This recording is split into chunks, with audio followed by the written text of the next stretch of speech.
I was going to ask you about your career, because one of the reasons we love having you here with extended time is that it gives us a chance to do that. And rather than start at the beginning, it's sort of the middle. So 2004, you're part of not only a special team, but a team that does something rather special. So the first time for 32 years, a club that supposedly is a big club wins the big prize. It's only for the third time in its history as well. And you make a decision a year later to try the NRL. How difficult was that to... Because it must have been a hell of an offer to a young kid, the chance to play, but you've also got to weigh up what you're giving up, and it's not like you just signed for a club. This is your club in many respects, and you worked incredibly hard to get to where you are. You look at the full-back position at the time, that's yours for the next 10 years if you want it.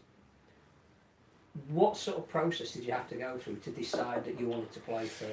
Yeah, it came out of nowhere really. Obviously, I was off contract at the end of 2005, 2006, sorry. And we'd won the grand final in 4, played in the World Club Challenge in 5, and then they just announced that the Gold Coast were going to be in midway through 2005.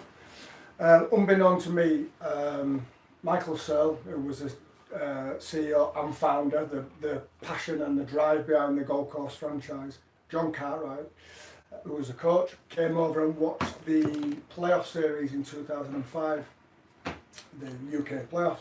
They wanted to sign a outside back, a prop forward and a young English prospect.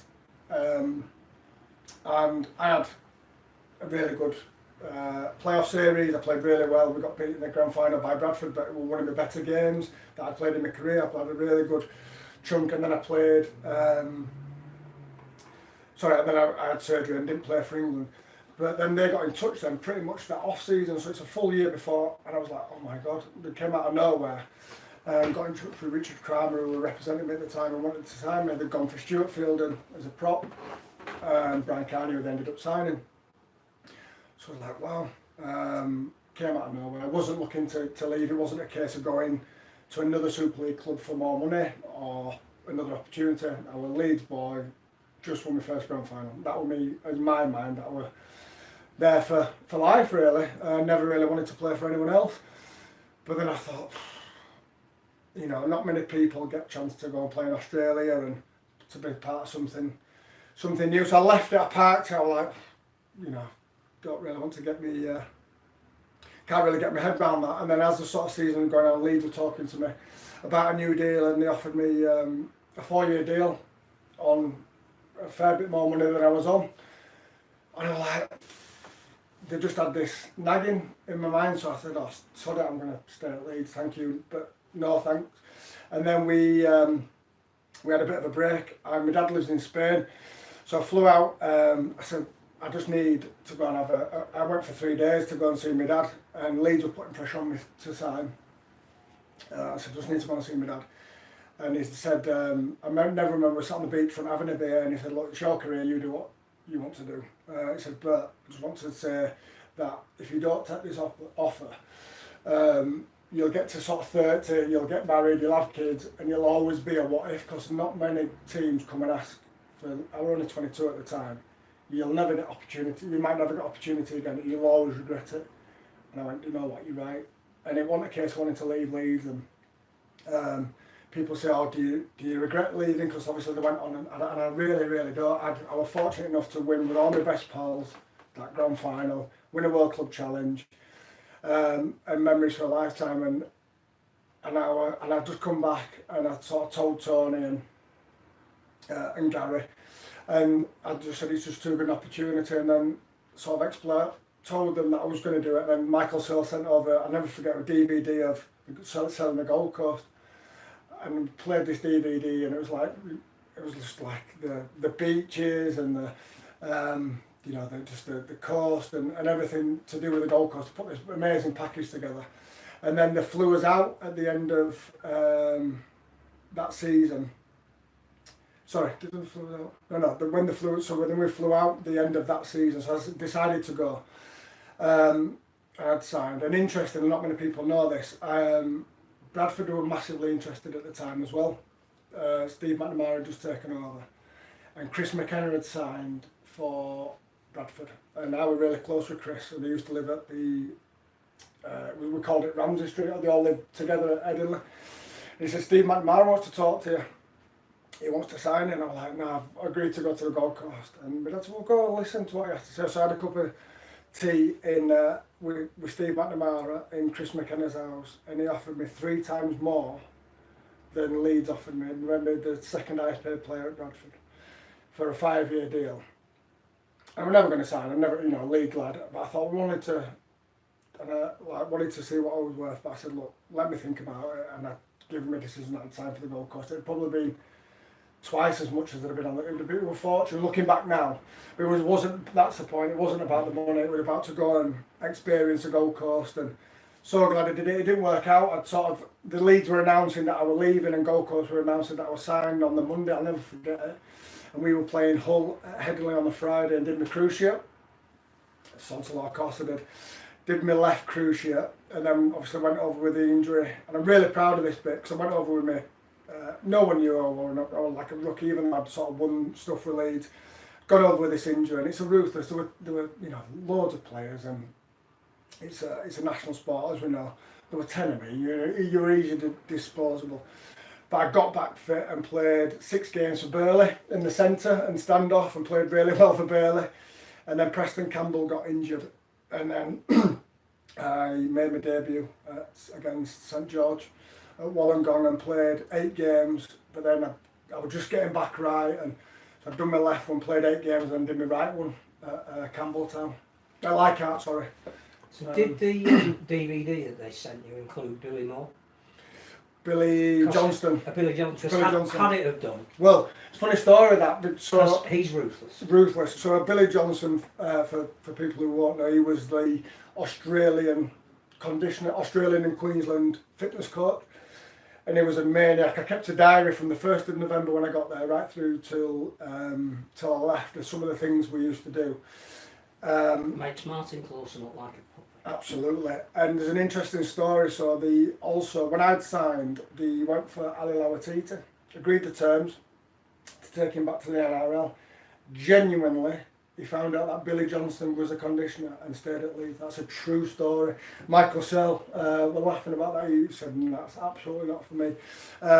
Just a maniac, great guy. But you can see why they'd have the edge. Obviously, they've got the facilities. And what I quickly found out over there was it was survival of the fittest, genuinely, because everyone was telling it. There were literally 20 of me, you know, you come and go. There were maybe, you know, 5 or 6 for all the really, really good players. 20 of me were just all right. But it was the survival of the fittest. The training was intense. The hours were long. And they just had that many numbers that they just pushed you literally till you broke, and then they got the top. It was the fittest I'd ever been.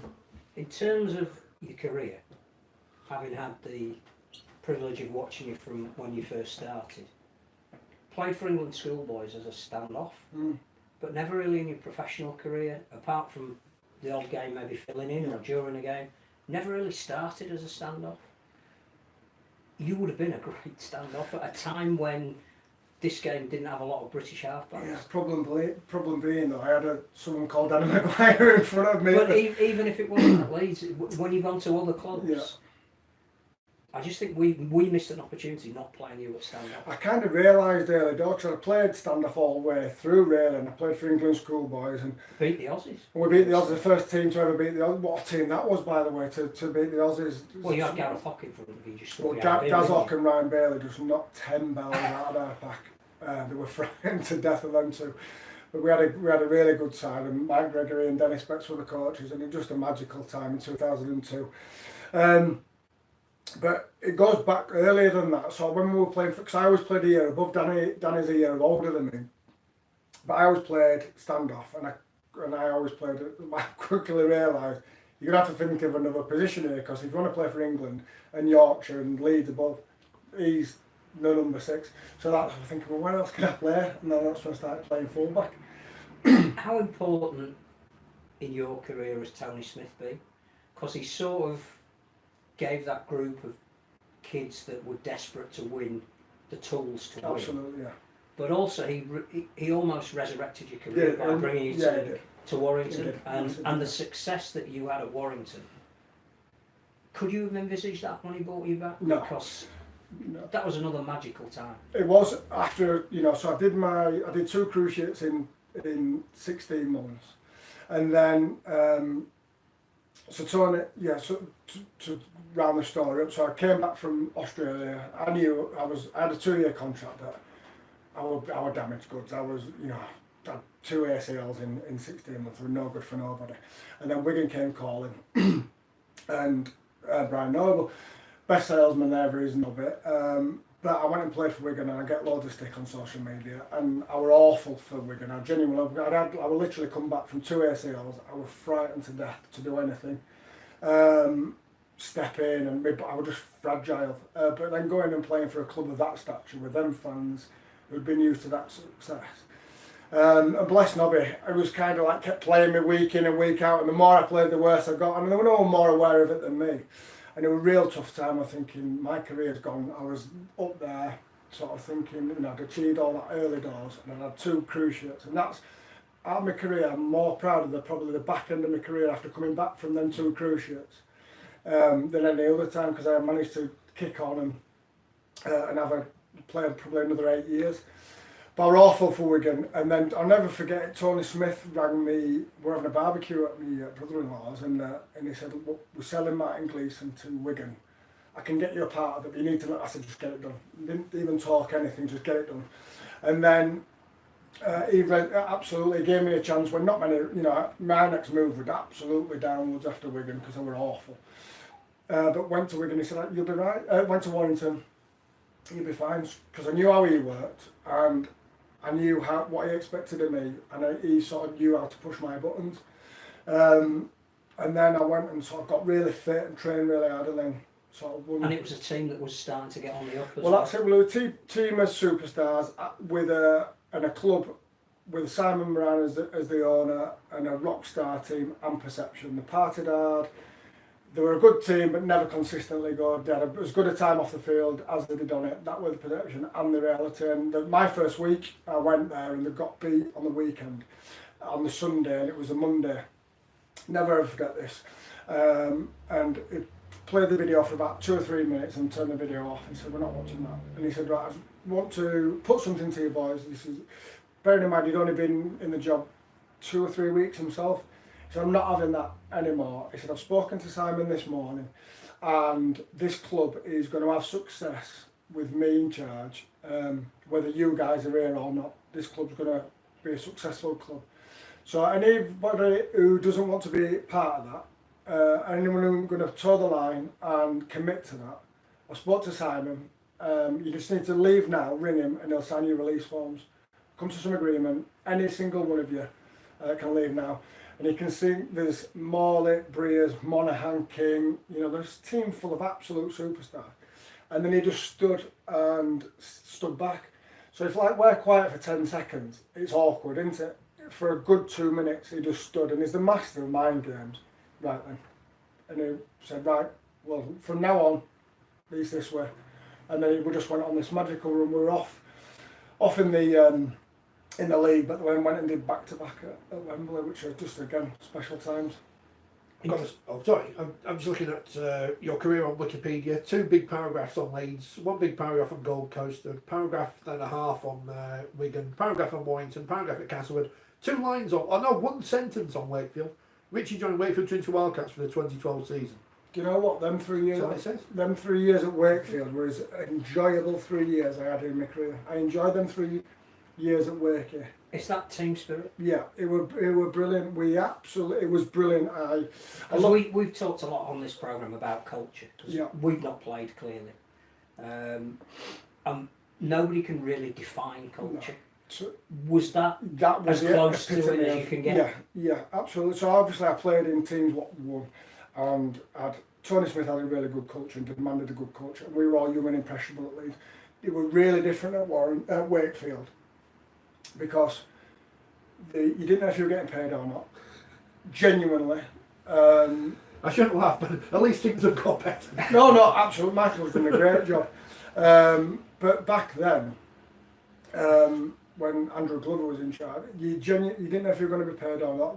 Rich Agar had taken over, and then we're just putting. He literally played Moneyball. There were new players coming in every single week, but what we knew what we were, and I was chatting to Lee Smith about it on my way on travelling today. We were talking about reminiscing about Leeds, but we knew we were sort of teams. We were players that were out of favour at some clubs, who were a little bit past it for the top at other clubs, who were young and needed a chance, but were a real mix and match of odds and sods. But Rich put us all together. We had an unbelievable way of playing. We knew on our day we could attack as good as anyone. As a defence was a bit leaky, but we could always outscore pretty much anyone. But we cultivated a really good team spirit from Rich and the rugby department, because it was that bonkers off it. Couldn't do anything else. But we had such a good laugh every single day. One of the big things that drove that was Rich. Rich was a brilliant coach, and he was massive on ownership of the group and culture. So he brought a guy called Merv in from Australia, a guy who runs a thing called Leading Teams. Obviously I was back end of my career to build this culture. So we're a new side brought together, and I think he'd had him at Hull as well, and we were about your own standards and what do you adhere to, what will you accept, what you won't accept, and criticism and self-policing. It all sounds really fancy, but when it were in practice, it were absolutely brilliant, and a lot of the standards that were driven were self-policed. So we committed to certain behaviours, and we knew what we were as a team. We weren't at Leeds, Wigan, Warrington, but we knew if we hit these markers week in and week out, or if we did hit these markers, we knew 14 out of the 17 had to hit these markers. They weren't based on stats. They were based on being ruthless, being honest, and I can't remember what even was, too many bangs to the head. But we judged each other. So the coaches did their scores, the players did their individual scores, and then the leadership group did each player's scores. And it was like a system I've never seen before, never seen since, but it worked because it made everybody accountable. And it was, we had the spirit was, it was harsh. Rich was a tough coach, but it was never personal, so it could be really cutting, but it was for the bigger thing. So it's not because I don't like you, it's because it's not to the standards what we need to be at. So it's not personal. So you had to give you ways of accepting the criticism and not thinking it was for the greater good. And he did a fabulous job. I really, really look back on them 3 years at Wake. I love going back. The testament is that we all still speak to each other. And Michael, since he's taken over, has done a fabulous job with it. In terms of Richard, sorry to keep jumping. No, it's okay. No. No. I've got something to say, but I'll tell you in a few minutes. It's not important. Richard again is a figure that perhaps those that have never played for him don't understand. Mm-hmm. He's been at 2 clubs where expectations exceeded genuine reality, but now he's got the chance at Leeds, which he said he couldn't turn down. There's already some fans on from the outside looking and going, is it the right man? Would you say he was? You know him as well as anyone. Yeah, no, he absolutely. There's no bigger fan of Richie Agar than me.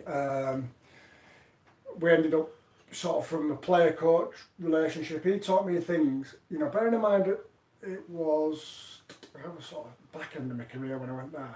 He taught me things I never ever knew about the game, of ways to play, why and what for. And there's no bigger rugby nerd than me, and watch games and study things, and came through a really well coached system in Tony Smith and principles. But he taught me things I'd never ever known, and to teach an old dog new tricks, and he was just engaging in that sense. There's no bigger student of the game than Richie Agar. He's an absolute anorak of rugby league knowledge, and he loves it. And I think I think it's a perfect time for him, and I think it's his defining moment, if that's a good way to put it, because he's unheralded. He's not a I can see why he wouldn't be a popular choice on the face of it, but that's sort of cosmetic, because it doesn't like he's very good. He's very articulate, but he don't play the game. He just likes to. He's in his best environment when he's in his tracksuit or behind his laptop, plotting, coaching. And I think the combination of and the dynamic of Kevin Sinfield as a director of rugby, dealing with the agents, dealing with the press, and as a statesman-like figure, Rich will be more than happy. And they've got a really good working relationship and understanding that Kev can do all that and just let Rich do the coaching and yeah, I think it's a great appointment. As you know, but then you look at the coach who's gone past. Nobody knew who Tony Smith was. Like, who's Tony Smith? No one. So Darryl Powell come with some scepticism, you know, from player to coach. You go a bit further. No one knew who Graham Murray was when he took over. No one knew really who Brian McClellan was. Brian McDermott was coach. Certainly untested and coach at London who were awful.